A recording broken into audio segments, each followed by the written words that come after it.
Hey folks, the other day, last weekend actually, well, just a few days ago actually, I was at the Boxboro, Massachusetts Hamfest, which is a really good show. I was there for one of the days, the main day, and, well, I bought a lot of stuff. I mean, an embarrassingly large amount of stuff. Didn't spend much money, which is good. Now, a lot of the stuff is boring, so I'm not going to show you that, but I did get a lot of neat tubes. And the interesting thing is that nearly all of the tubes that I got are very interesting. So let's kind of go over them. In no particular order. First thing, this guy here, a little CRT. It's a GE8YP4. See the tag there? This is actually a test CRT. It has this pattern on the front, and the idea is that you could substitute this tube while you're fixing a TV with a much larger tube, because hey, that much larger tube just kind of gets in the way, doesn't it? So back in the 50s and 60s, GE and a few other companies made these test CRTs, which would substitute for a large number of the standard CRTs. So when the chassis of the TV is out of the cabinet and you can't use the real CRT anymore because maybe the cable doesn't stretch or something like that, who knows, you could use this little guy and do an awful lot of your adjustments and troubleshooting with it. This, like I said, 8YP4. There are a few others. The nice thing about these is they are built like tanks.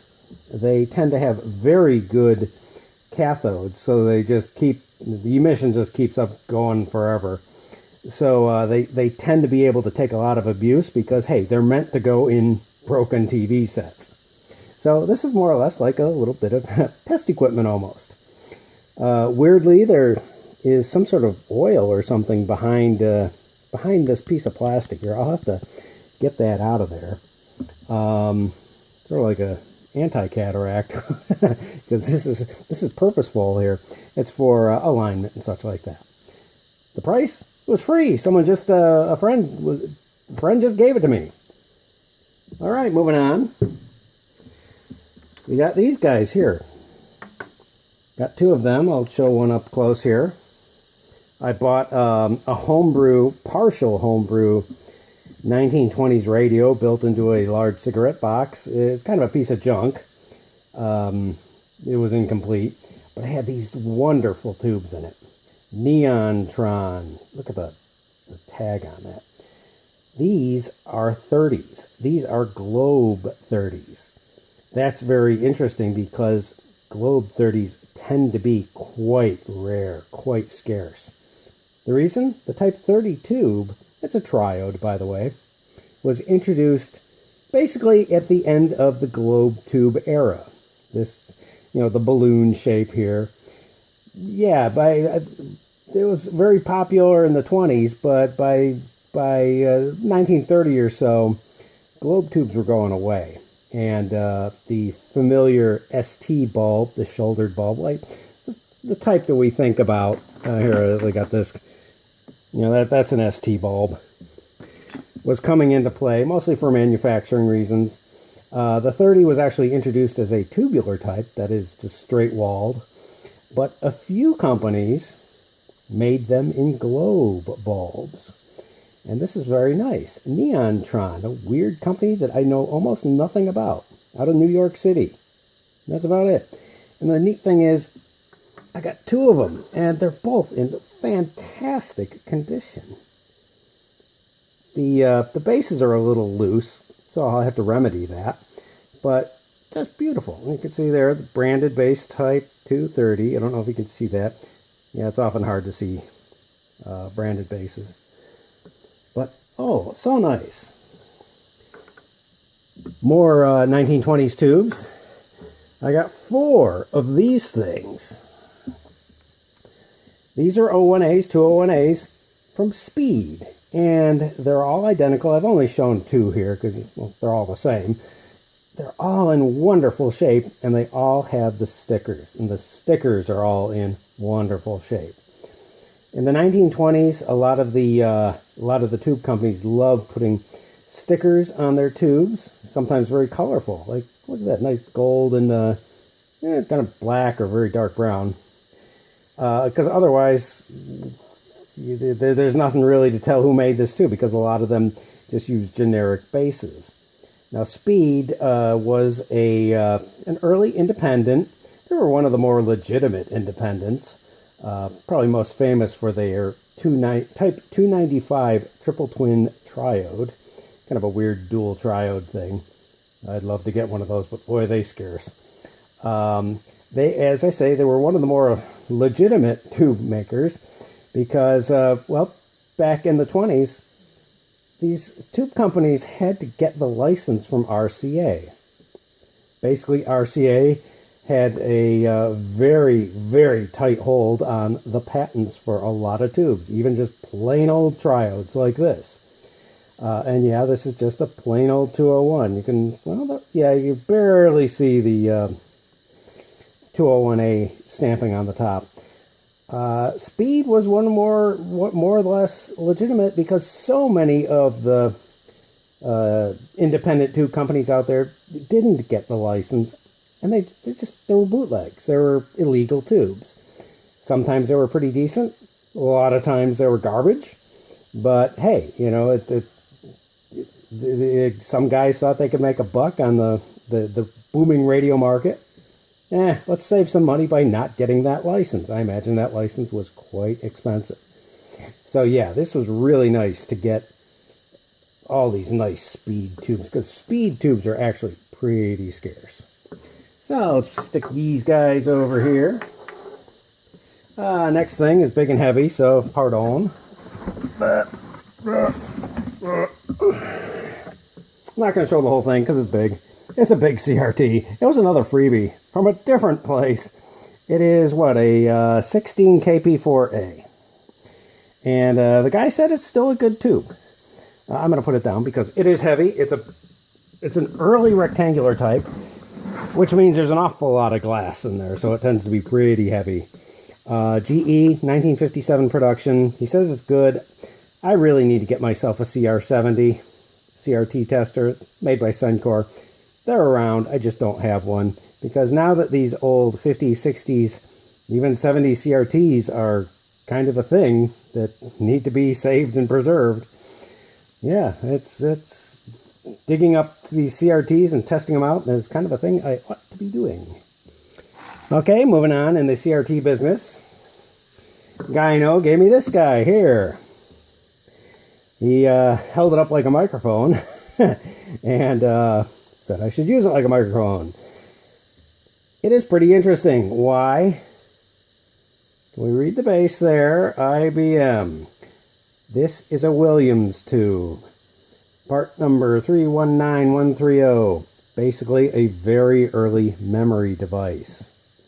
The Williams memory system, I think it was called the Williams Kilbourne memory system, I think, by the inventors. Basically used a CRT, the charge that would accumulate on the face of a CRT. There would be a plate here. And, you could cycle through, because it worked sort of like dynamic RAM, or little capacitors. You could charge the things up, but boy, that charge went away fast.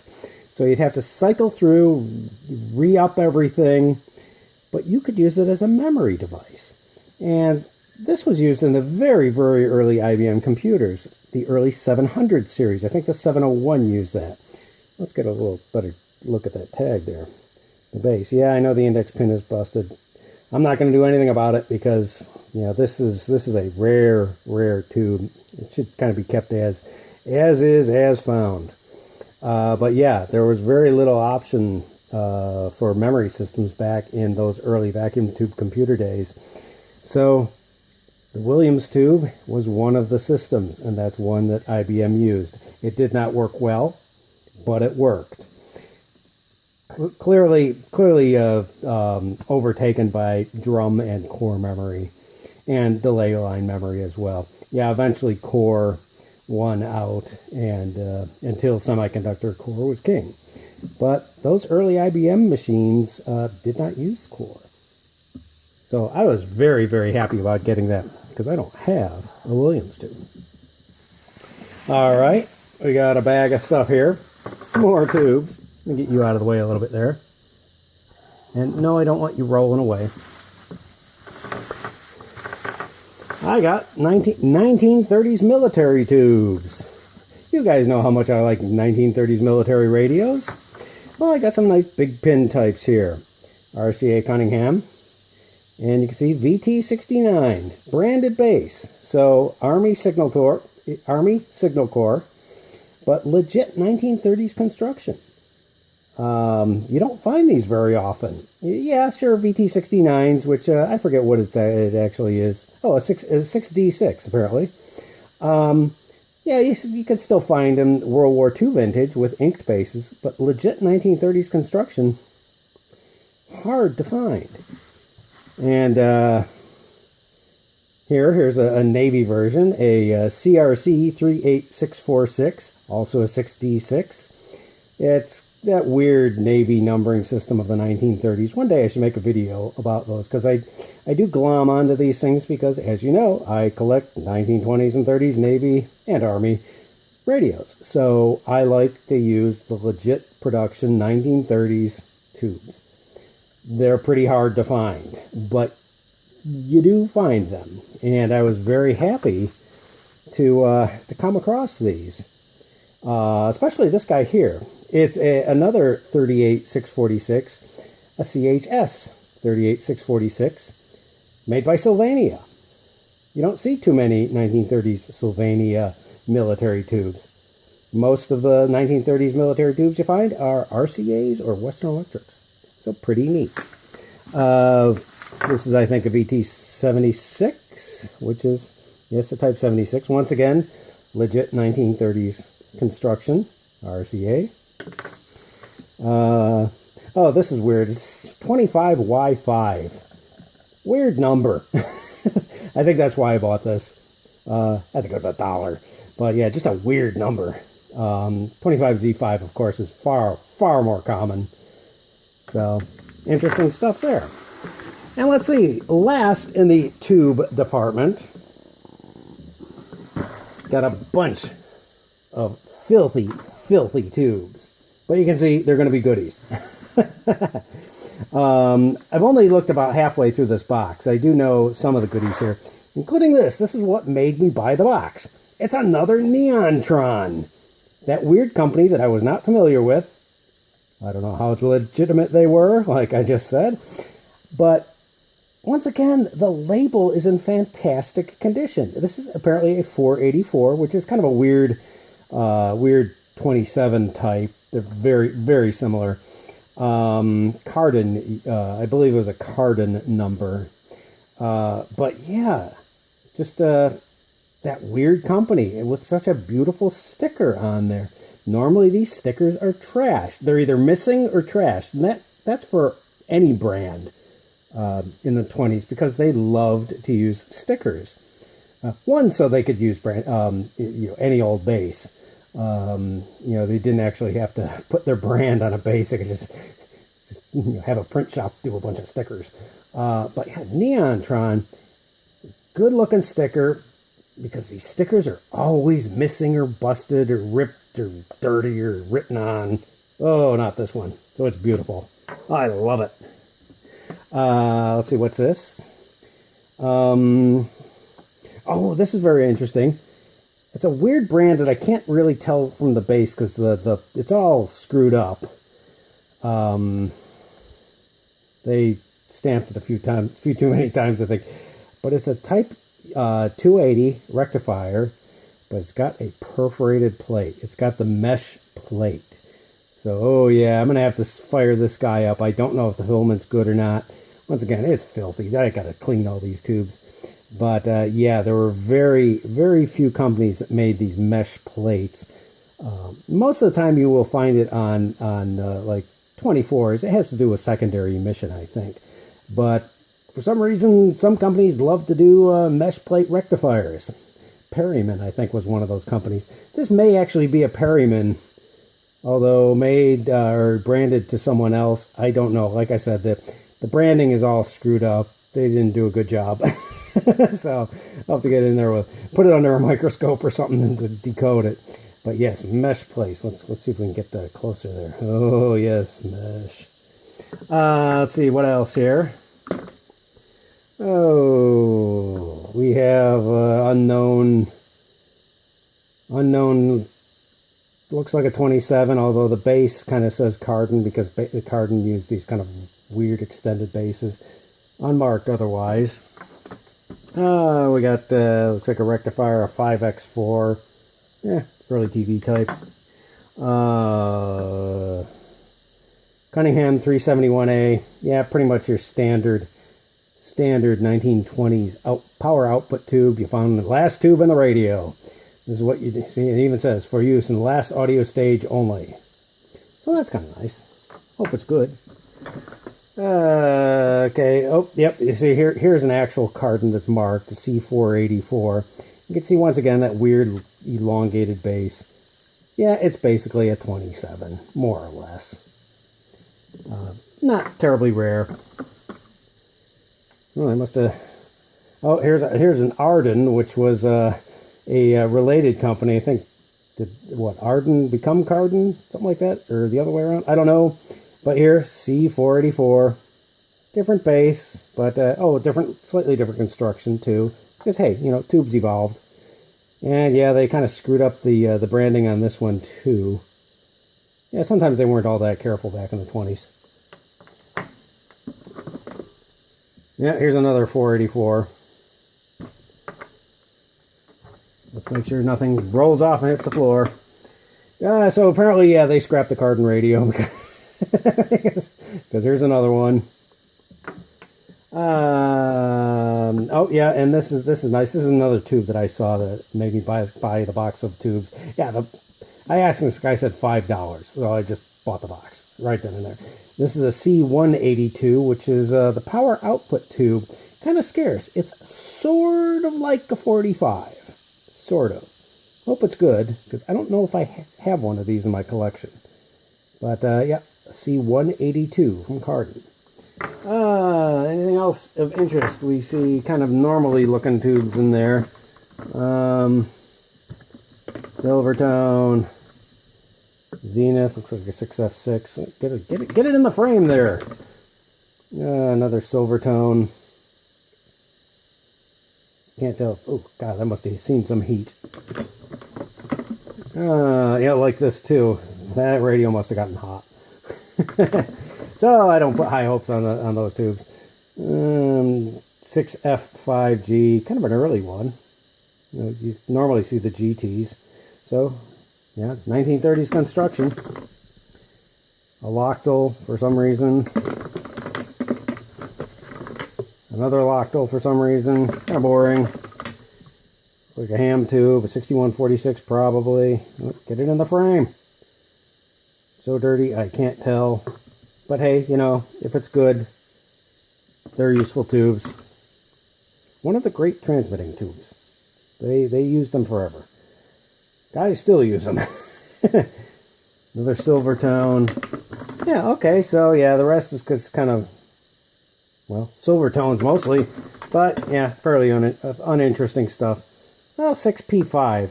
That's kind of a neat tube. That's not too common.